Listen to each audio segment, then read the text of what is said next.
Daily. Taste the Daily. நான் கொஞ்சம் பேசும்போது முஸ்லீம்கள் யாரும் ஓட்டு போடலை அப்படின்னு தான் சொன்னேன். இதுக்கு முன்னாடியே நான் சொன்னேன். யாருக்கு? தாவேக்காவுக்கு ஓட்டு போட மாட்டாங்க, கிறிஸ்தவ ஓட்டுகள் மட்டும்தான் போதும்னு நான் பேசிக்கிட்டு இருந்தேன். ஆனால் இப்போ எனக்கு ஆஃப்டர் போலிங் அப்புறம் 23rd அப்புறம் ஏராளமான இஸ்லாமியர்கள் இளைஞர்கள் தாவேக்கா ஓட்டு போட்டிருக்காங்க. இது பெரிய ஷாக். நல்லா கவனிச்சுக்கிடுங்க. டிஎம்கே இவங்க மூளை பயந்து போய் என்ன செய்கிறாங்க, சப்பு கொடுக்குறாங்க. அதாவது அவர்களுக்கு இப்படி வரும், அவர்களுக்கு இப்படி வரும், டிஎம்கே ஓட்டு பிரியல. ஆனால் எனது கால்குலேஷன் பெரும்பான்மையான டிஎம்கே ஓட்டை காலி செய்கிறது.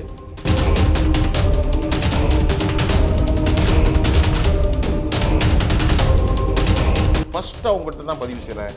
இஸ்லாமிய சிறுவர்களின் ஓட்டு, முதல் தலைமுறை ஓட்டு ஃபுல்லாக போயிடுச்சு. அப்புறம் இன்னொருத்தர் ஹிந்து முன்னணி நண்பர் என்கிட்ட சொன்னார். அவர் பேரை சொல்ல முடியாது. அதை வந்து அவங்க சொன்னது எந்த அளவுக்கு உண்மைன்னு தெரில, பதிவு செஞ்சுறேன். சோவி போட்டு பார்க்குறாங்க. விளங்குமா விளங்காதப்பா, 8 விழுந்தா நான் விளங்காதுன்னு அர்த்தம். நான் தென் மாவட்டம் திருச்செந்தூரை சார்ந்தவர். எங்கள் ஊர் பக்கத்தில் ஒரு 8 தொடர், கன்னியாகுமரி, முட்டம், மணப்பாடு, பெரியதாலை, கூடுதலை, ஆலந்தலை, அமளிபுரம், வீரபாண்டியப்பட்டினம், காயல்பட்டினம், குன்னக்காயல், தூத்துக்குடி, இங்கெல்லாம் டென்ட்டாக இருப்பாங்க. யார் தெரியுமா? பனிமாதா ஆலயம் உங்களுக்கு தெரியுமில்ல, தூத்துக்குடியில் நம்ம மாதா கிறிஸ்டியன். அவ்வளோ வேட்டம் கேட்டான் என்ன பார்த்தோன்னா, சாச்சா நீங்கள் யாருக்கு ஓட்டு போடுவீங்க? ஏல நாங்கள் இந்த முறை பிகிலுக்கு தானே போட முடியும். கேட்க அசலாக பேசுகிறேன். என்னடா சொல்கிறாங்க, அவன் எங்கள் ஆளு, நாங்கள் அவங்க தான் போடுவோம் அப்படி சொல்கிறோம். அவங்களுக்கு 2+ இதெல்லாம் டிஎம்கே கொண்டு ஓட்டு சார். தூத்துக்குடியில் பனிமாதா கோயிலெல்லாம் பிஜேபி வந்துடும் சொல்லி திமுக வாங்கின ஓட்டு, அவ்வளோ திமுக கொண்டு ஓட்டு ஆதரிப்பீர். இப்போ அதுக்கு மண் விழுந்துட்டு, மண்ணுண்டா கொஞ்சம் நெஞ்ச மண் இல்லை, புக்கிலினா அதை தூக்கி அள்ளி போட்டாங்க.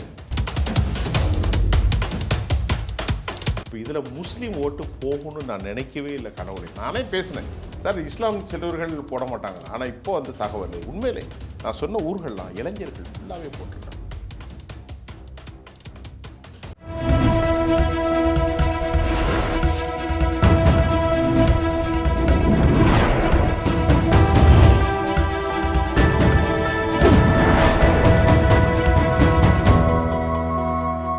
சேனல் 5 தமிழ் நேயர்களுக்கு வணக்கம். இன்றைய நேர்காணலில் நம்மோடு பேச இருப்பது மூத்த பத்திரிகையாளர் சுஃபியான் அவர்கள். சார் வணக்கம். சார் வணக்கம் ரூபன். சார், இந்த தேர்தல் கணிப்பை வந்து கணிக்கவே முடியலை அப்படின்னு ஒரு சார் தரப்பு சொல்கிறாங்க. அதே நேரத்தில் வந்து திமுக வந்து விஜயால் வந்து திமுக வெற்றி பெற்றோம், சந்தோஷமாக கொடைக்கானலில் எல்லாரும் போய் அங்கே தான் இருக்கிறாங்க. எப்படி பார்க்குறீங்க? உண்மையில யாருக்கு சாதகமாக அமைஞ்சிருக்கு? வாக்கு யாருக்கு சார் அதிகமாக விழுந்திருக்கு? மக்கள் இந்த முறை யாருக்கு செலுத்தியிருக்காங்க? இதை எப்படி நீங்கள் யூகிக்கிறீங்க உங்கள் பார்வையில்? இல்லை, நீங்கள் யாருக்கு வாக்கு யாருக்குங்கிறத விட ரொம்ப முக்கியமாக நம்ம பார்க்க வேண்டியது, நான் களத்தில் உள்ளதை மட்டும்தான் சொல்லுவேன். ஏன்னா நான் பொய் சொன்னால் நாளைக்கு பொய்யனாயிரும். மற்றவங்கெல்லாம் கட்சிக்காரங்களாக இருக்காங்க, அவங்க கட்சிக்கு பேசுவாங்க. நம்ம கட்சிக்கு தேவையில்லை, நம்ம எல்லோருக்குமானது. நான் வந்து போகும்போது 10 பேரை சந்திப்பேன். இப்போ எலெக்ஷன் பூத்தில் நான் போல் பண்ணிவிட்டு வெளியே வரேன். அங்கே ஒரு 20 பேரை பேட்டி எடுத்தேன். இன்று காலை ஒரு 10 பேர் எடுத்தேன். அப்புறம் வெளியூர்களெல்லாம் ஃபோன் பண்ணி கேட்பேன், எனக்கு இருக்கக்கூடிய நெட்வொர்க்கில்.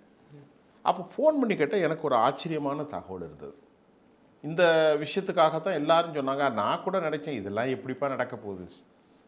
தமிழ்நாட்டில் திமுகவுடைய பலமே இஸ்லாம் ஓட்டு, கிறிஸ்தவர்கள் ஓட்டு. நல்லா புரிந்து கொள்ளுங்கள். நான் கொஞ்சம் பேசும்போது முஸ்லீம்கள் யாரும் ஓட்டு போடலை அப்படின்னு தான் சொன்னேன். இதுக்கு முன்னாடியே நான் சொன்னேன். யாருக்கு? தாவேக்காவுக்கு ஓட்டு போட மாட்டாங்க, கிறிஸ்தவ ஓட்டுகள் மட்டும்தான் போதும்னு நான் பேசிக்கிட்டு இருந்தேன். இப்போ நான் மனுஷன் தானே, நான் இப்போ என்கிட்ட என்ன உண்மையாக இருக்குது, நம்ம பார்க்குற களத்தில் பார்க்குறது தானே சொல்லுவோம். ஆனால் இப்போ எனக்கு ஆஃப்டர் போலிங் அப்புறம் 23rd அப்புறம் ஏராளமான இஸ்லாமியர்கள் இளைஞர்கள் தாவேக்காவுக்கு ஓட்டு போட்டிருக்காங்க. இது பெரிய ஷாக். நல்லா கவனிச்சுக்கிடுங்க. டிஎம்கே உங்களுக்கும் ஷாக் இல்லை, எனக்கும் ஷாக் இல்லை, உலகத்துக்கும் ஷாக் இல்லை. நல்ல செய்தி தான். இப்போ இதில் நான் முக்கியமாக சொல்கிறது, ஒரு திராவிட முன்னேற்ற கழகத்தினுடைய ஸ்போக்ஸ் பர்சனாக டெலிவிஷனில் வருவார். அவருடைய மனைவி 52 வயது இஸ்லாமிய பெண். அந்த அம்மா தாவேக்காவுக்கு ஓட்டு போட்டிருக்காங்க. எந்த ஊரில்? சிவகங்கையில். அப்புறம் அவருடைய பையன் சொன்னால், நான் அண்ணா திமுகவுக்கு தான் போட்டேன், எங்கள் ஊரில் ஏராளமான என்னுடைய ஃப்ரெண்ட்ஸ் முஸ்லீம் நண்பர்கள் எல்லாருமே தாவேக்காவுக்கு ஓட்டு போட்டிருக்காங்க. காயல்பட்டத்தில் தாவைக்க ஓட்டு போட்டிருக்காங்க. 22,000 முஸ்லீம் ஓட்டு. அனிதா ராதாகிருஷ்ணனுக்கு ஓட்டு உள்ள இல்லை. அவங்க மேலே பயங்கரமான அதிருப்தி திமுகவில். கமக்கமாக குத்தி பயங்கரமான அதிருப்தி அங்கே செய்யல, வெளியே போயான்ட்டாங்களாம்.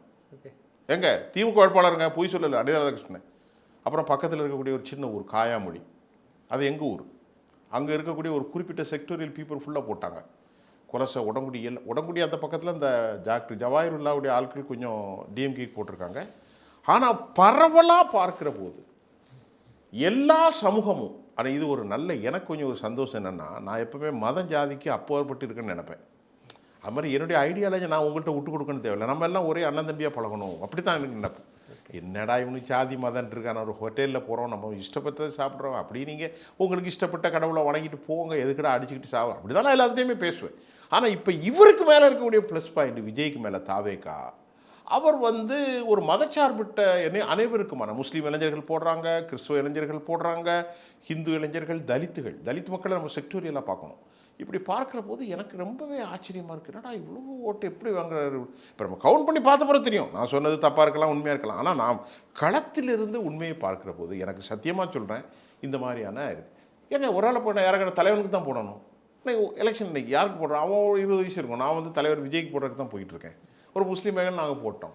இன்றைக்கி காலையில் எங்கள் வீட்டுக்கு வந்தாங்க ஒரு விளிம்பு மக்கள், அயன் பண்ணக்கூடிய சம்பவம். அவங்ககிட்ட கேட்டேன், நீங்கள் எதுக்கு ஓட்டு போடுவீங்க? இப்போ அவங்க சொன்னாங்க, நாங்கள் இதுக்கு தான் போடுவோம் தாவேக்கா, ஏன்னா ஒரு மாற்றம் வேணும். அவருக்கு ஒரு 45 வயசு ஆச்சு. மாற்றத்தை பிற கட்சிகள் எதிர்பார்க்கல, விஜய்கிட்ட தான் எதிர்பார்க்குறாங்களா? ஆமாம் சார். அப்புறமா நேற்று ஒரு தலித் சகோதரி 60 வயசு இருக்கும்.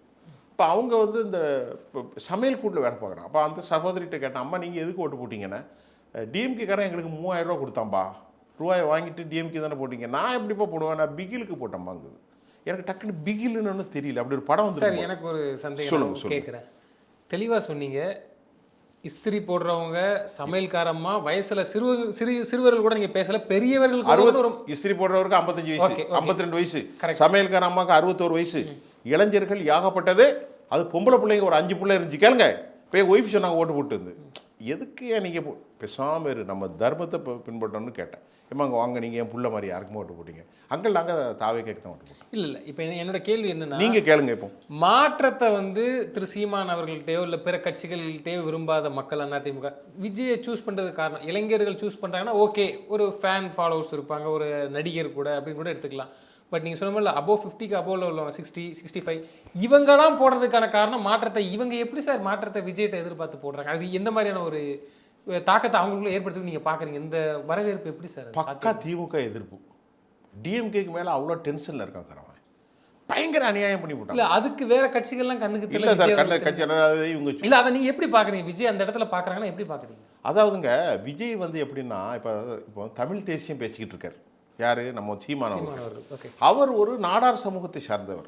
ஆனாலும் அவர் மீது அப்படி ஒரு அவர் தமிழ் தேசிய தலைவராக தான் பார்க்கப்படுறார். அது அவருக்கு ப்ளஸ் பாயிண்ட். அதே மாதிரி விஜய்க்கு அவரும் ஒரு அனைவருக்குமான தலைவர். இது எல்லாருக்கும் கிடைக்காது. இந்த பாக்கியம் எல்லாம் எம்ஜிஆருக்கு மலையாளி மாதிரி கிடைக்கல. ஜெயலலிதா பார்ப்பன பெண்ணு சொன்னாங்க, கன்னட பெண்ணுன்னாங்க, அது அவங்களுக்கு ப்ளஸ் பாயிண்ட். காமராஜர் யாரும் நாடாருன்னு சொல்ல முடியாது. இப்படிப்பட்ட இது விஜய்க்கும் கிடைச்சிருக்கு, நம்ம சீமான் ஐயாவுக்கும் கிடைச்சிருக்கு. அது ஒரு விஷயம்தான். ஆனால் விஜய்க்கு ஏன் பாப்புலரிட்டின்னா, அவர் திரைப்படலை. தமிழ்நாட்டை பொறுத்தவரை எம்ஜிஆர் அவர்களும், பேரறிஞர் அண்ணா அவர்களும், கருணாநிதியுடைய வசனங்களும், செல்வி ஜெயலலிதா அவர்களுடைய சிறந்த நடிப்பும் எப்படி வந்துச்சோ அந்த இடத்துல இவர் வாரார். ஆனால் இவர் வந்த உடனே நான் இவர் நாளைக்கு 150 சீட் எடுப்போம் அப்படிலாம் சொல்ல வரல. ஆனால் ஒரு பெரிய டிராஸ்டிக் எஃபெக்ட் இருக்குது. இதை நான் அப்படியே ஆய்வு செஞ்சு பார்த்தேன். இவங்க மூளை பயந்து போய் என்ன செய்கிறாங்க, சப்பு கொடுக்குறாங்க. அதாவது அவர்களுக்கு இப்படி வரும், அவர்களுக்கு இப்படி வரும், டிஎம்கே ஓட்டு பிரியல. ஆனால் எனது கால்குலேஷன் பெரும்பான்மையான டிஎம்கே ஓட்டை காலி செய்கிறது. மிக முக்கியமாக திமுகவில் இருக்கக்கூடிய 28% அதிகம். கருணாநிதி இருக்கும்போது 23%. கருணாநிதி இருக்கும்போது ராஜீவ்காந்தி கொலை கேஸில், அசாசினேஷனில் Jain commission, DMK involve this assassination conspiracy. இது அந்த மாதிரி ஒரு firing message to be convey. எல்லாருக்கும் போய்ட்டு ஐயோ கொலகார திமுகன்னு. ஒரு பையன் ஓட்டு போடலையா 91ல்? அப்போ டிஎம்கே எவ்வளோ ஓட்டு வாங்கினா தெரியுமா? 23. அது பயங்கரமான ஓட்டு இல்லை, அதுதான் டிஸ்டில்டு, அதுதான் திமுகக்காரன் ஓட்டு. கருணாநிதி எல்லாரும் வில்லனாக தான் பார்த்தாங்க. அப்போ அசோகன், நம்பியார், வீரப்பா மாதிரி தான் பார்த்தாங்க. ஆனால் இன்றைக்கி ஸ்டாலின் வரும்போது அந்த கருணாநிதியை பார்த்த வில்லத்தன்மை ஸ்டாலின்கிட்ட இல்லை. நம்ம உண்மையை தானே சொல்லணும் சார். நீங்கள் கேட்டக்காக நான் அதை சொல்ல முடியாது. அதை விட ஒரு 3-4% அவனுக்கு கூடியிருக்கு, தப்பு இல்லை. ஆனால் இப்போ மைனாரிட்டி ஓட்டு, நான் ஏற்கனவே சொன்ன மாதிரி ஃபஸ்ட்டு அவங்ககிட்ட தான் பதிவு செய்கிறேன். இஸ்லாமிய சிறுவர்களின் ஓட்டு, முதல் தலைமுறை ஓட்டு ஃபுல்லாக போயிட்டு, அதில் டவுட்டே இல்லை. முதல் தலைமுறை ஓட்டு 15 லட்சம், அது எல்லாரும் இன்க்ளூசிவ்னஸ், அனைவரையும் உள்ளடக்கியது. இஸ்லாம் ஓட்டு வந்து டிஎம்கேக்கு தான் உழுதுகிட்டு இருந்துச்சு. ஏன்னா அவங்க கேட்டாச்சுன்னா அவங்க அந்த காலத்துலேருந்து நாவூர் காலத்துலேருந்து இவனு பொய் சொல்லி வச்சுருக்கான். முஸ்லீம்கள்லாம் வந்து பெரிய கருணாநிதி அப்படி பண்ண, கருணாநிதி எங்கே ஒரு மண்ணுமே செய்யலை. இந்த முஸ்லீம் தலைவர்கள்ட்டே கேட்பேன், உங்களுக்காக நீங்கள் ஒரு எம்எல்ஏ சீட்டை வாங்குறதுக்கு தான் அவங்கள்ட்ட தொங்கிட்டு திரினான்ல தவிர மதச்சார்பின்மை என்ன மதச்சார்பின்மை? ஏன்னா எடப்பாடி பழனிசாமி நின்றார், அதுக்கப்புறம் அம்மாவுடைய ஆட்சி நடந்துச்சு, அம்மா இல்லை எல்லாம் தமிழ்நாட்டில் சுபிச்சமாக தான் இருந்தாங்க. அப்படி ஒரு இல்யூஷனை போர்ட்ரேட் பண்ணி வச்சுருக்காங்க. பிஜேபி வந்தாலும் ஒன்றும் நடக்காதுங்க. நான் சொல்கிறேன்னே, இவங்க சும்மா அப்படி. சரி, அதை விட்டுருங்க. அதை பயன்படுத்தி கொண்டது இந்த 23% கருணாநிதிக்கு அப்புறம் மு.க. ஸ்டாலினுக்கு ஒரு 3-4% கூடியிருக்கு. 26. இப்போ அதில் ஒரு 5-6% ஓட்ட விடுனா டிஎம்கே ஓட்டு டிக்ளைன். நான் டிஎம்கே ஓட்டை மட்டும்தான் சொல்கிறேன். டிஎம்கே ஓட்டு நல்லா தெரிஞ்சவங்களுக்கு நல்லா பாருங்கள், அரசியல் தெரிஞ்சவங்களுக்கு தெரியும். திராவிட முன்னேற்ற கழக ஓட்டும் அதிமுக ஓட்டும் பார்க்கின்ற போது எப்போதும் அதிமுக 5% கூட தான் இருக்கும். அம்மாவுடைய காலத்திலும் புரட்சித் தலைவர் டாக்டர் எம்ஜிஆர் அவர்களுடைய காலத்திலும் அப்படித்தான் இருந்துச்சு, நான் பார்த்துருக்கேன். இல்லை, இப்போ எந்த பயமுமே இல்லாமல் திமுக சேர்ந்தவர்கள், கட்சி சேர்ந்தவர்கள் எல்லாம் கொடைக்கானலில் போய் நல்லா ஜாலியாக ஓய்வு. சார், கொடைக்கானலில் நான் துர்கா அம்மா இருக்காங்க இல்லையா, அவங்க வந்து ஒரு நல்ல ஒரு ஹிந்து என்றால் அவர்கள் நல்ல ஒரு ஆன்மீகத்தில் உள்ளவங்கன்னு வைங்களேன். இப்போது ஸ்டாலின் இப்போ கொடைக்கானலில் போய் இருக்கிறதுனால அவங்க பதற்றத்தை நீக்கத்தான் போகிறான். அங்கே போய் ஜாலியாகவா இருப்பான்? தூங்காத இரவுகளப்பா, இரவு ஃபுல்லாக ஐயோ 35 கோடி செலவு பண்ணிட்டாமே, செலவு பண்ணாமல் இருந்திருக்கலாமோ, ஓட்டு போடல. அண்ணாச்சி வணக்கம், எந்த ஊருக்கு ஓட்டு போட்டிங்க? நம்ம ஊரில் கேட்பான். ஏய் தம்பி ஓட்டு உள்ளடே, நம்ம ஊர் பக்கத்தில் பேசுகிற மாதிரி, ஏய் தம்பி ஓட்டு உள்ளடே, அவ்வளோ அந்த விசில் ஊதிட்டு போயிட்டான்டா அப்படின்னு சொல்கிறான். என்கிட்ட சொன்னவங்க இருக்காங்க, தேரி குடுப்புன்னு பக்கத்தில். நாங்களாம் எல்லாருமே சொந்தக்காரங்களாக தானே பழகுவோம். இப்படிப்பட்ட நேரத்தில் இந்த அம்மா இருக்காங்க பாருங்க, இவங்க துர்கா வந்து நல்ல ஒரு கோயிலில் போய் சாமி கும்பிடக்கூடிய அவங்க ஒரு நல்ல பக்தி.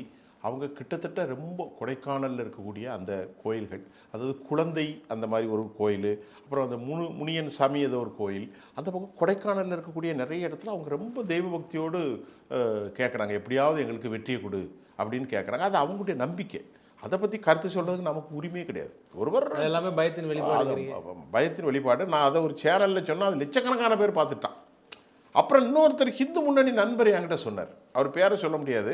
அதை வந்து அவங்க சொன்னார், எந்த அளவுக்கு உண்மைன்னு தெரில, பதிவு செஞ்சுறேன். சோவி போட்டு பார்க்குறாங்களாம். சோவின்னு அவங்களுக்கு தெரியுமில்ல, நம்ம ஊர் பக்கம் கன்னியாகுமரி ஏதாவது சோவி போட்டால் விளங்குமா விளங்காதப்பா, 8 விழுந்தா நான் விளங்காதுன்னு அர்த்தம். அப்படி நம்ம இங்கே இல்லை சார், 8 விழுந்தா விளங்காது கட்டம். எனக்கு தெரியாது, நான் ஜோசியெல்லாம் தெரியாது, எனக்கு ஜோசியமும் கிடையாது, ஒரு இளவும் தெரியாது எனக்கு. அதை பற்றி நாளே இல்லை. எனக்கு தத்தினி பிடிச்ச நாளில் தான் ஏதாவது செய்வேன், ஏக காலம் எனக்கு ஒன்றுமே தெரியாது. எங்கேயா போகும்போது பணம் போயிட்டு இருந்தால் நல்ல காரம் போயிட்டே இருப்பேன். எனக்கு புரியாது, எனக்கு அதான் சொல்லி தரல எனக்கு. ஆனால் அவர் சொல்கிறார், ஹிந்து முன்னணி நண்பர், எனக்கு ரொம்ப க்ளோஸ் அசோசியேட், நாங்கள் 2 பேரும் ஒன்றா பிறந்த மாதிரி. அவர் ஹிந்து முன்னணி, நாங்கள் ஹிந்து முன்னணி எதுக்குறாள், ஆனால் எல்லாம் நாங்கள் பேசுவோம். அவர் சொல்கிறாரு, சுஃபியான் என்னப்பா சோவி போட்டு பார்க்குறாங்க திமுகக்காரங்க, எங்கேயா கன்னியாகுமரியில் மலையாள மாந்திரிகர்கள், விளங்குமா விளங்காத இவனு சும்மா வெளியே பேச்சுக்கிட்டு தெரியுவானு சார். ஸ்டாலின்லாம் வந்து சும்மா சொல்கிறது. கருணாநிதி போகும்போதே மஞ்சள் துண்டு எலுமிச்சம்பழம் போடாமல் அவர் போனதே கிடையாது. நல்லவனா என்ன செஞ்சுருக்கணும், இதெல்லாம் ஆகாது, இதெல்லாம் எனக்கு ஆகாது, தூக்கி வீசு. அவர் அமைதியாத்தனை ஏற்றுக்கிட்டாரு. அவருக்கு என்ன நினப்பு, சரி நம்ம சொல்லக்கூடிய பெரியாரையும் விளங்குது விளங்கலை, சரி இதில் கூட ஒரு கிளிக் விழுந்துருவோம்ன்றது அவர் பார்க்குறாரு. சரி அதை விட்டுருங்க. இப்போ திமுகவுடைய குழுமம் அப்படியே அதிர்ச்சியில் இருக்காங்க. சரியான அதிர்ச்சினா என்ன நடக்கும்னா, ஒருவேளை இவனு 70 தொகுதி வந்து 80 தொகுதி வந்துன்னா கதை காலி. காங்கிரஸ்காரன் ஏற்கனவே காங்கிரஸும் ஒன்றும் விளங்காதுன்றது மாதிரி தான் வருது, விளங்காதுன்னு சொல்லி அடுத்தக்கல உடனே பழனிசாமி வந்துடுவார்னு சொல்ல முடியாது, அதுவும் பெரிய சிக்கலில் தான் இருக்குது. ஏங்க கடல் அலையை பார்த்தீங்களா இப்படி அடிக்கிற போது இவனு எந்த, நான் கேட்டேன் ஒருத்தன்ட்ட, can you have any appropriate evidence, DMK ஓட்டை மட்டும் அது அடிக்காதுன்னு சொல்கிறதுக்கு எதுக்கு? ஐ ஹேவ், என்கிட்ட இருக்குது, எனக்கு ப்ரூவ் பண்ண முடியும்னு ஏதாவது ப்ரூவன் மெசேஜ் இருக்கா? நத்திங். நான் பேசுகிறது எல்லாமே ஸ்பெக்குலேஷன் தான். நான் பேசுகிறது எல்லாமே ஒரு ஒரு ஹேஷியத்தில் தான் பேசுகிறேன். ஹேஷியத்தில் மட்டுமில்லை, உண்மையும் பேசுகிறேன். எப்படி உண்மை பேசுகிறேன் எல்லார்ட்டையும் கேட்டேன். இப்போ உதாரணத்துக்கு ஒரு விஷயம் புரிஞ்சுக்கிடுங்க, உங்களுக்கு தென் மாநில மாவட்டம் தான் நான் நினைக்கிறேன், எனக்கு தெரியல. நான் தென் மாவட்டம் திருச்செந்தூரை சார்ந்தவர். எங்கள் ஊர் பக்கத்தில் ஒரு 8 துறை இருக்குது. கன்னியாகுமரி, முட்டம், மணப்பாடு, பெரியதலை, கூடுதலை, ஆலந்தலை, அமளிபுரம், வீரபாண்டியப்பட்டினம், காயல்பட்டினம், புன்னக்காயல், தூத்துக்குடி. இங்கெல்லாம் டென்ட்டாக இருப்பாங்க. யார் தெரியுமா? பனிமாதா ஆலயம் உங்களுக்கு தெரியுமில்ல, தூத்துக்குடியில் நம்ம மாதா கோஷ்டிகள் அவ்வளோ வேட்டம் கேட்டான் என்ன பார்த்தோன்னே. சாச்சா நீங்கள் யாருக்கு ஓட்டு போடுவீங்க? ஏல நாங்கள் இந்த முறை பிகிலுக்கு தானே போட போகிறோம். என்கிட்ட அசலாக பேசுகிறேன். என்னடா சொல்கிறான் அவன் எங்கள் ஆளு, நாங்கள் அவங்க தான் போடுவோம் அப்படி சொல்கிறான்.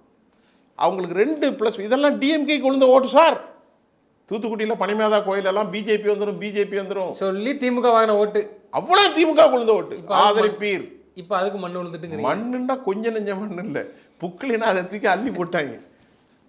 கதை முடிஞ்சு போச்சு. கதை முடிஞ்சுன்னா ஜெயிக்கிறேன்னு சொல்லலை. இப்போ பல பேர் நல்லா திட்டுவான், கமாண்டில் திட்டுனா திட்டிட்டு போயா, எனக்கு என்ன இருக்குது? உண்மையை தான் நான் சொல்கிறேன் சார், இதுதான் சார் உண்மை. இப்போ இதில் முஸ்லீம் ஓட்டு போகணும்னு நான் நினைக்கவே இல்லை கனவுலே. நானே பேசினேன் சார், இஸ்லாம் சிலவர்கள் போட மாட்டாங்க. ஆனால் இப்போ அந்த தகவல் உண்மையிலே நான் சொன்ன ஊர்கள்லாம் இளைஞர்கள் ஃபுல்லாகவே போட்டிருக்காங்க. ஆனால் இஸ்லாம் பெரியவர்கள் அவங்கெல்லாம் வந்து டிஎம்கே போடுவாங்க. கிறிஸ்தவர்கள் கத்தோலிக்க கிறிஸ்தவர்கள் இப்போது சிவகங்கை மாவட்டத்தில் ஆர்எஸ் மங்கலம் அந்த பக்கத்தில் இருக்கக்கூடிய உடையார் கிறிஸ்தவர்கள் அவங்க ஃபுல்லாகவே இதுக்கு தான் ஓட்டு போட்டிருக்காங்க. கற்காத்தங்குடின்னு ஒரு ஊர் இருக்குது, அங்கே நம்முடைய பையன் திரவியம்ட்டு ஒரு பையன் இருக்கான். அவன்கிட்ட கேட்டால் அங்கே உள்ள சர்ச்சில் இருக்கிறவங்க போட்டிருக்காங்க. திருச்சி கிழக்கில் நிறைய ஓட்டு விழுந்திருக்கு. அப்புறம் ஆர்எஸ் மங்க அந்த பக்கத்தில் சைவ புள்ள மாதிரி இருக்காங்க பாருங்கள், அவங்க நிறைய பேர் தனியாக கலரை வச்சுருப்பான். நான்லாம் கடவுள்கிட்ட போகிறதுக்கு தனியாக தான் போனால் அங்கே தலித்தெல்லாம் அடக்கிடக்கூடாது. நம்ம கிறிஸ்தவம் தான் 2 பேரும், அவனுக்கு தனி கல்லறை இவனுக்கு தனி கல்லறை. சரி, அதை பற்றி நம்ம வேறு டாபிக் பேசுவோம். வன்னியர் கிறிஸ்தவர்கள் எல்லாருமே விஜய்க்கு போட்டிருக்காங்க. குறிப்பிட்ட பெர்சன்டேஜஸ் ஆஃப் ஓட்டு போட்டிருக்காங்க. 5.25 கோடி ஓட்டு சார். 5 கோடியே 73 லட்சம். இல்லை, அதுவே ஒரு மிகப்பெரிய ஒரு வெற்றி தானே சொல்லலாம். 5 கோடி 73ல் இப்போ நீங்கள் சொன்ன மாதிரி வீட்டுக்கு 2ங்கும் போது வீட்டில் அப்பா அம்மா பிள்ளை அந்த 2 வந்து திமுக போடுவாங்கன்னா போடட்டுமே சார். பிள்ளைங்க குத்துறது தானே நீங்கள் ஓட்டு. இன்னைக்கு பிள்ளைங்க இன்ஃப்ளூயன்ஸ் பண்ணுவாங்க. அப்போ சிலவங்க சொல்லுவாங்க, சரி புள்ள ஆசைப்பட்டுருச்சு தாத்தா நீ போடு பிகிலுக்கு, அதுக்கும் மாறி இருக்கு. ப்ளஸ் பிள்ளைங்களுடைய ஒரு 4 ஓட்டும் போது அப்பா அம்மாவை கன்வின்ஸ் பண்ணி போட்ட ஓட்டும் இருக்கு. அப்படிங்கும்போது இந்த சைலண்டா ஓட்டு குத்திருக்கேன்னு சொல்றாங்களா, பேசுறாங்களா, அது யாருக்கு? இப்போ அது யாருக்குன்னு சொல்லி விவாதம் நடந்துட்டு இருக்க மத்தியில விஜய்க்கு தான் அது போயிருக்குன்னு நாசுக்கா ஒரு சில தகவல் வந்து. ஆமாம் சார், விஜய்க்கு தான் போயிருக்கு. நான் கேட்டாச்சு இதுக்கு மேலே சார். சாப்பாடு ஒரு சட்டியில் வைக்கிறேன் சார். நான் ஒரு psephologist. Since I was started my career 1980s and 84க்கு அப்புறமே எனக்கு தெரியும். அப்புறம் நான் கல்லூரியில் படித்து யூனிவர்சிட்டியில் படித்து அங்கே படித்து இங்கே படித்து வந்து எல்லாம் வந்து பண்ணமோ இதில் வந்துட்டேன்னு வைங்களேன். அப்படி நம்ம பார்க்கின்ற போது ஒரு சோறு பெரிய சட்டியில் இருக்கும்போது நீங்கள் சமையல்காரன் வந்து இப்படி 2 சோறை தான் இப்படி எடுத்து வச்சு பார்ப்பான். ஃபுல்லாக எடுத்து கையை விட்டு பசைய மாட்டான். இதுதான் ஒரு சாம்பிள் சர்வே. இப்போ ஒவ்வொரு இடத்துக்கும் ஒரு தொலைக்காட்சி செப்பாலஜிஸ்ட் போகிறான்னா ஒரு தொகுதியில் ஒரு 500 பேர் தான் எடுப்பான். 96,000 பேர் எடுத்திருக்கிறாங்க. அதுதான் பார்க்குறது. இப்போ 29ஆம் தேதி மாலை வரப்போகுது. அப்படி பார்க்கின்ற போது இப்போ அதுக்கு சில தொகுதிகளில் டிஎம்கேக்கு விழுந்திருக்கு, சில இடங்களில் டென்டா பிஜேபி விழுந்திருக்கு, சில இடம் அதெல்லாம் இருக்கட்டு. இப்போ கன்னியாகுமரி இருக்காங்க, கன்னியாகுமரியில் அவங்க வழக்கம் போல் பிஜேபிக்கு தான் விழுவும். அங்கே போய் மாற முடியாது. அவெல்லாம் கொஞ்சம் ரொம்ப சட்டம் பேசுவான், அவங்ககிட்ட கதை பேச முடியாது. அதெல்லாம் பிஜேபி தாண்டா போடுவான்னு சொல்லிடுவான். கன்னியாகுமரி அந்த ஒரு 6-7 தொகுதியிலும் அங்கே தான் பிஜேபிக்கு ஒரு 2 தொகுதி வர்ற மாதிரி தெரியுது. மற்ற தொகுதிகள்லாம் கொஞ்சம் இழுபறி தாண்டு. இப்போ மொத்தத்தில் டிஎம்கேக்காரன் தூக்கம் இல்லாத இரவுகளாக கழித்து கொண்டிருக்கிறார்கள். கொடைக்கானல், அப்புறமா பூம்பாறை, ஊட்டி, வெளிநாடுகளில் நம்முடைய தம்பி உதயநிதி அவர்களும் பயணித்திருக்கிறார்கள். ஆக மொத்தத்தில் lord of the confabulation distant the moment அவர்கள்ட்ட to be appear very clear. ஆனால் முட்டு கொடுத்து பேசிக்கிட்டு இருக்காங்க. இது உண்மை, இது எந்த விதமான மாற்றம் இல்லை. நம்ம தான் தொடர்ந்து பேச போகிறோம். அடுத்தடுத்த செய்தியில் நம்ம சந்திப்போம் தான். வேறு என்ன சார் இருக்குது சொல்லுங்கள். நிச்சயமாக சார், எல்லாமே நீங்களே சொல்லிட்டீங்க. அதுவும் மே 4ஆம் தேதி தெரிய வரும்னு நினைக்கிறேன். தொடர்ந்து தங்களது கருத்துக்களை பயன்படுத்தி நன்றி சார். நன்றி.